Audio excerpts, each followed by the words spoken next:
Hi guys, it's been a while. I've been training hard and learning a lot of new stuff, and I wanted to raise an issue today which I've never heard talked about. How often have you been in a class where an instructor has said to you, "Oh, what you should be doing is just run"? You know, we teach our children if they're in a fight, run. You teach against weapons, just run if you can, and that's all very well, but the fact is that there's a bit more nuance to it than that. You know, it's not simply a matter of running from every situation where you can run. There is an equation that tells you your chances of getting away. You know, it's not an actual equation, it's an equation that you have to go through in your head. And you know, I do one particular class where they do a lot of training against weapons, and they say, you know, if you're 2 steps away, then run.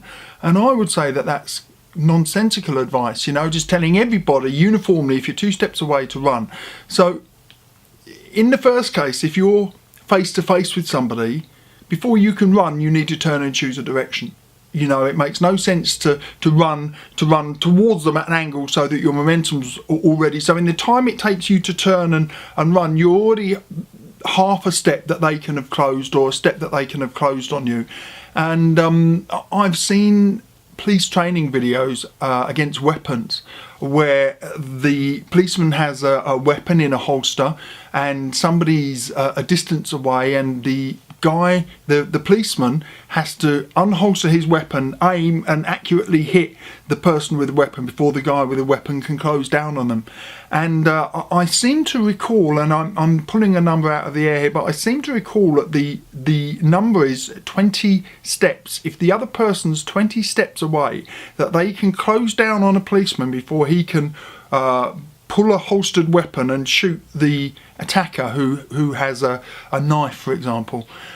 So when you tell somebody to run, when you tell somebody to run, or when you make that decision yourself, there's a much greater equation than whether you can run or not. For example, I have a number of students who are in their 40s and 50s, and supposing they were facing a teenager, you know, somebody in their late teens, telling them to run is ridiculous, because definitely the teenager's going to be faster, the teenager's going to have better stamina. So you need to consider whether or not you can actually escape. I recall seeing an incident at my local park where some thug was picking on a kind of a smaller, skinny guy, about 18, 19. And they were literally face to face. The thug swung at the other guy, and the skinnier guy was off on his heels running, literally not even a pace. And then they ran 400 or 500 yards around the local lake, with the other guy not giving up for that whole distance. So first of all, if that had been you, do you have the stamina to run 400 or 500 yards? I bet a lot of you don't, you know. Not only that, but both people were running at a pretty decent rate, you know. I would say, you know, kind of not professional athlete rate, but faster than a casual jog, that's for certain. So if you couldn't have carried that out for 400 or 500 yards, you would have been in trouble. You would now have to fight.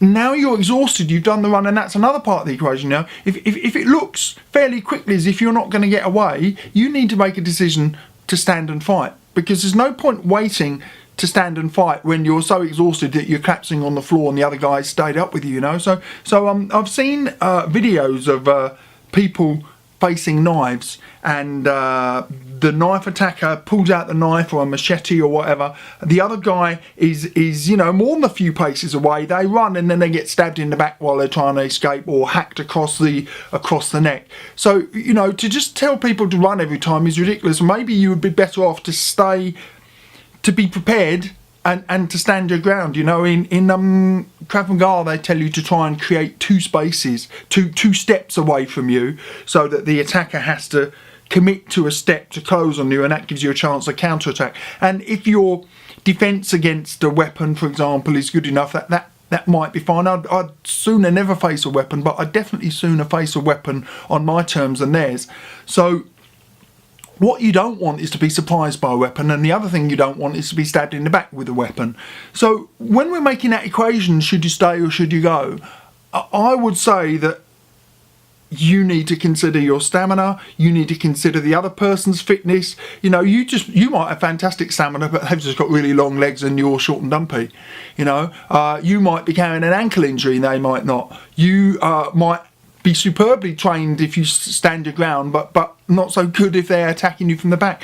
So, you know, what I say to the kids when we're teaching stranger danger is 5 paces away. Stay 5 paces away from potential danger, and that gives you a chance. And that's all it does, is it gives a child a chance. But even as an adult, you know, it's not guaranteed that if you're 5 paces away that you could outrun somebody. So, you know, just some thoughts there on whether or not it's actually the correct advice to tell people always to run. You take care, guys. Hey guys, thanks for watching. Hope you enjoyed the video. If you did, please take the time to rate and comment, and it would mean a lot to me if you would subscribe. Thank you.